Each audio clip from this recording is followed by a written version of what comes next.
Hello दोस्तों, स्वागत है आदित्य जी के क्लासेस में और मैं अनिल कुमार पांडे। बिल्कुल दोस्तों, और चलिए यहाँ पर हम लोग आगे बढ़ेंगे। आज एक महत्वपूर्ण टॉपिक फोटोसिंथेसिस, बिल्कुल प्रकाश संश्लेषण की क्रिया।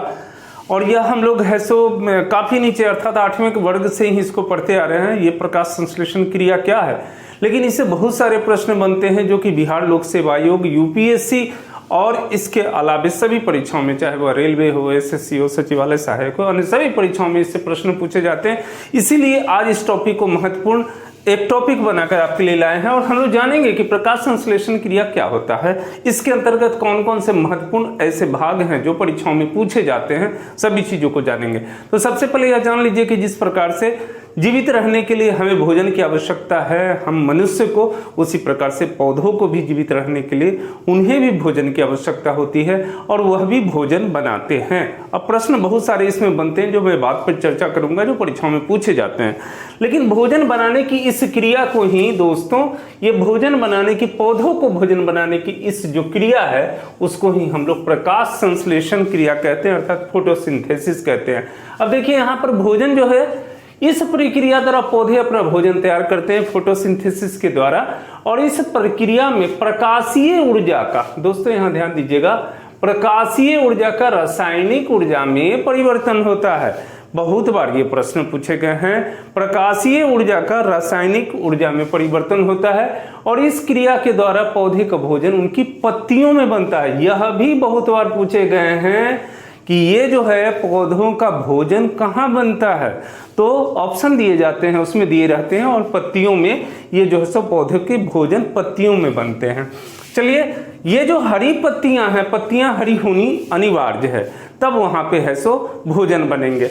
हरी पत्तियों में क्लोरोफिल या पर्णहरित नामक वर्णन, इसी की उपस्थिति में, चाहे क्लोरोफिल कह लीजिए चाहे पर्णहरित कह लीजिए, इसी की उपस्थिति में जो है सो भोजन बनता है। तो सबसे महत्वपूर्ण है कि पत्तियां में पर्णहरित पाया जाता है, इसी वजह से है सो, या क्लोरोफिल पाया जाता है, इसी वजह से उसके रंग जो होते हैं हरे होते हैं। अब सूर्य के प्रकाश को अवशोषित करते हैं कौन, ये हरी पत्तियां जो है सो, उसमें जो ये क्लोरोफिल और पर्णहरित नामक जो वर्णक होता है वो एब्जॉर्ब करता है प्रकाश को वहां से।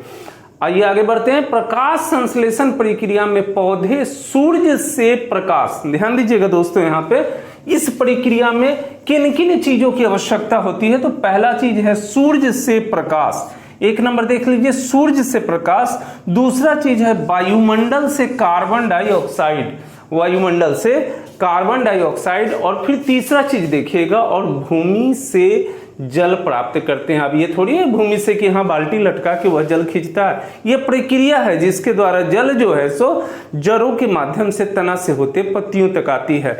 अब बहुत सारे ऐसे पौधे हैं जिनकी पत्तियों को तोड़ेंगे तो वहां पर है सो पानी या फिर दूध की तरह या फिर अलग कुछ तत्व वहां से, जलनुमा तत्व वहां से निकलेगा। तो ये सभी कैसे वहां तक, आप काफी पॉपुलर लंबे तार के वृक्ष होते हैं और जो है सो बहुत सारे ऐसे लोग हैं सो तारी पीकर नशा करते हैं, और वह भी आप समझ सकते हैं कि उतने ऊंचे वहां पर है सो तारी और जल के रूप में कैसे वहां पहुंचता है। तो ये प्रक्रिया जो है जाइलम के द्वारा, आगे हम उसकी चर्चा करेंगे। तो ये जो है सो तीन चीजें हो गया, क्या हो गया, सूर्य से प्रकाश, वायुमंडल से कार्बन डाइऑक्साइड और भूमि से जल प्राप्त करते। दोस्तों इस पर बार बार जोर देने का मतलब यह है कि यह प्रश्न पूछे जाते हैं कि प्रकाश संश्लेषण क्रिया में इनमें से कौन कौन सी चीज, इनमें से कौन नहीं है या फिर कौन है। तो ये तीनों चीज को जरूर से याद कर लीजिएगा, सूर्य से प्रकाश, वायुमंडल से कार्बन डाइऑक्साइड। देखिए कंफ्यूजन कहाँ हो जाएगा, कार्बन डाइऑक्साइड ऑक्सीजन, तो यहाँ वायुमंडल से कार्बन डाइऑक्साइड और भूमि से जल प्राप्त करते हैं। अब आगे बढ़ते हैं। इस क्रिया में जटिल कार्बनिक खाद्य पदार्थों जैसे कार्बोहाइड्रेट का निर्माण करते हैं तथा ऑक्सीजन गैस को जल से बाहर निकालते हैं, वायुमंडल से मुक्त करते हैं। बिल्कुल दोस्तों, ये अंतिम प्रक्रिया है। जब पत्तियों में है सो भोजन बन जाते हैं तो किस रूप में वहां पर होते हैं, तो वह कार्बोहाइड्रेट या ग्लूकोज उसको कह सकते हैं, उस रूप में वहां से है सो पूरे पौधे में है सो उसको भेजा जाता है, संवहन होता है। और जो अंतिम उत्पाद जो कि बाष्पन क्रिया हो रही है, पत्तियां, क्या कारण है, सूर्य की इतनी तीखी धूप पड़ती है फिर भी पत्तियां जो है सो हम मनुष्य परेशान हो जाते हैं, अगर कोई चीज रख देते, वही पत्ती को तोड़कर, अगर पौधे से तोड़कर आप धूप में रख दीजिए तो पत्तियां सिकुड़ जाएगी, ये क्या होगी। तो वाष्पन की क्रिया लगातार सूर्य के ये पौधे करते रहते हैं, जैसा सर्दी के दिनों में कम, गर्मी के दिनों में अधिक, ये पत्तियों पर जो है सो वाष्पन की क्रिया होती रहती है। पत्तियों में रंध्र होते हैं, छोटे छोटे छिद्र होते हैं, वो छिद्र के माध्यम से है सो जल है सो पत्तियों पर आता रहता है, और वो जो है सो पत्तियां हमेशा ताजी बनी हुई रहती है, और वो है सो मुरझाती नहीं है। तो क्या उसका अंतिम उत्पाद क्या होता है, ग्लूकोज के रूप में होता है या कार्बोहाइड्रेट के रूप में होता है, और फिर क्या है, वो जो है सो ऑक्सीजन को छोड़ते हैं, जो पुनः ऑक्सीजन है सो वायुमंडल में चले जाते हैं। तो वो ऑक्सीजन की प्राप्ति कहां से होती है। देखिए प्रश्न जो आते हैं, इसीलिए मैं उस पर ज्यादा जोर देता हूं कि ये जो है सो जल से बाहर निकालते, ये ऑक्सीजन जो है जल से है सो बाहर निकलते हैं। तो यहां पर महत्वपूर्ण चीजें क्या क्या हो गई, यह देखिए सबसे पहले कि इसका जो है मेन चीज है फोटोसिंथेसिस किस लिए है, तो पौधों में भोजन बनाने की यह प्रक्रिया है। दूसरा चीज क्या है, आप यहां देख सकते हैं कि अब प्रकाशीय ऊर्जा रासायनिक ऊर्जा में इसका परिवर्तन होता है। तीसरा चीज क्या है यहां पर कि ये पत्तियों में बनता है, इसका भोजन पत्तियों में बनता है। पत्तियों में ही क्यों बनता है, क्योंकि पत्तियों में क्लोरोफिल या पर्णहरित उसी को कहते हैं वो होते हैं, और उनकी उपस्थिति में प्रकाश है जो वहां पर है सो प्रकाश को वो अवशोषित करते हैं। यदि क्लोरोफिल नहीं होगा तो प्रकाश का अवशोषण नहीं होगा। फिर आइए इसमें प्रकाश संश्लेषण में महत्वपूर्ण 3 चीज क्या होते हैं, एक तो है प्रकाश, दूसरा है कार्बन डाइऑक्साइड, और तीसरा है जल।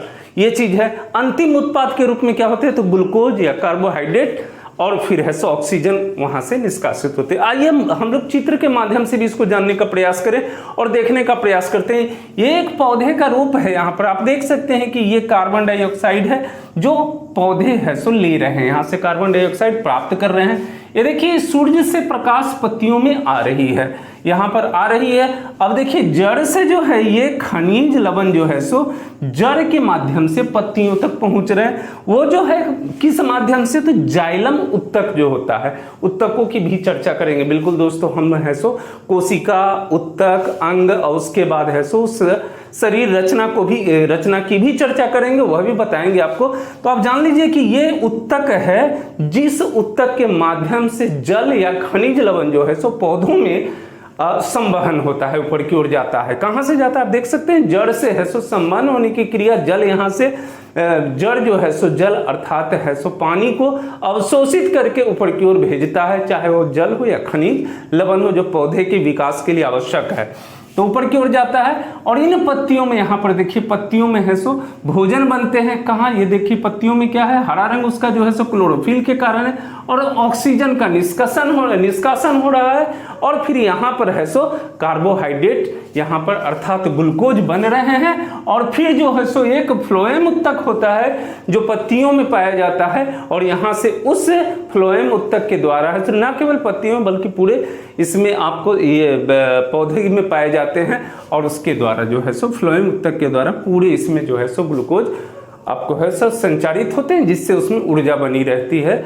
आपको है सो पौधे में। तो ये पूरी प्रक्रिया है। तो अंतिम क्या निकला, ऑक्सीजन है सो वायुमंडल में चला गया, उसके बाद है सो फ्लोएम उत्तक और जाइलम उत्तक। जाइलम उत्तक का काम क्या है, जल और खनिज लवण को ऊपर ले जाना, और फ्लोएम उत्तक का क्या है, जो भोजन बना उस भोजन को जो है सो सभी इसमें है सो पूरे पौधे में है संवहन कर पहुंचाना, जिससे कि इसको ऊर्जा बनी रहे। तो ये पूरी प्रक्रिया। अब इसमें चलिए एक सूत्र भी हम लोग देख लेते हैं, जो कि परीक्षाओं में बहुत बार ये आपको फोटोसिंथेसिस प्रकाश संश्लेषण के सूत्र भी पूछे जाते हैं। तो 6CO2 + 12 H2O, बिल्कुल दोस्तों 6CO2 आपको जो है सो, और 12 जो है सो आपको जल के अणु होते हैं, प्रकाश होते हैं, क्लोरोफिल होते हैं। इन सबों का जो है सो यहाँ पे है सो समन्वय होता है। उसके बाद जो हमें प्राप्त होते हैं उसमें देख लीजिए ग्लूकोज है, जिसके सूत्र आपको है 6CH12 और O6 है। ये ग्लूकोज के 1 अणु प्राप्त होते हैं, और फिर 6O2 अर्थात ऑक्सीजन के 6 अणु प्राप्त होते हैं, और फिर 6H2 अर्थात जल जो है वो जो है सो वो 6 अणु के रूप में हमें प्राप्त होते थे। सूत्र को भी याद कर लीजिएगा। चलिए बहुत सारी बातें इसमें हुई और सभी महत्वपूर्ण बातें हैं आपके लिए। तो प्रकाश संश्लेषण को इतना आसानी में मत लीजिएगा कि हमें मालूम है। आप अच्छा ये मालूम है, एक और चीज यहाँ पे मैं बताना भूल गया यहाँ पे कि प्रकाश संश्लेषण की क्रिया में क्या होता है कि ऑक्सीजन निष्कासित होते हैं, लेकिन रात में इसी वजह से प्रकाश संश्लेषण क्रिया नहीं होती कि सूर्य के प्रकाश उस समय में नहीं मिलते हैं। बहुत सारी ऐसी बातें इसमें जानकारी में हम लोग को रखनी चाहिए कि रात में है सो पौधे के नीचे सोना है सो हानिकारक होता है, जबकि दिन में है सो लाभकारी होता है। कारण क्या है कि निष्कासित ऑक्सीजन दिन में सूर्य के प्रकाश में ये जो प्रकाश संश्लेषण क्रिया करते हैं तो ऑक्सीजन निकलता है, तो हमें पर्याप्त मात्रा में ऑक्सीजन मिलता है। इसीलिए जो है सो वायुमंडल का एक महत्वपूर्ण अंग माना गया है ये जो है हमारे पौधे। चूंकि पौधे हैं सो हम तो निरंतर है सो कार्बन डाइऑक्साइड, ऑक्सीजन लेते हैं, कार्बन डाइऑक्साइड को निष्कासित करते हैं, जबकि ये पेड़ पौधे हैं सो इस प्रक्रिया में, प्रकाश संश्लेषण की प्रक्रिया में ऑक्सीजन को निष्कासित करते हैं।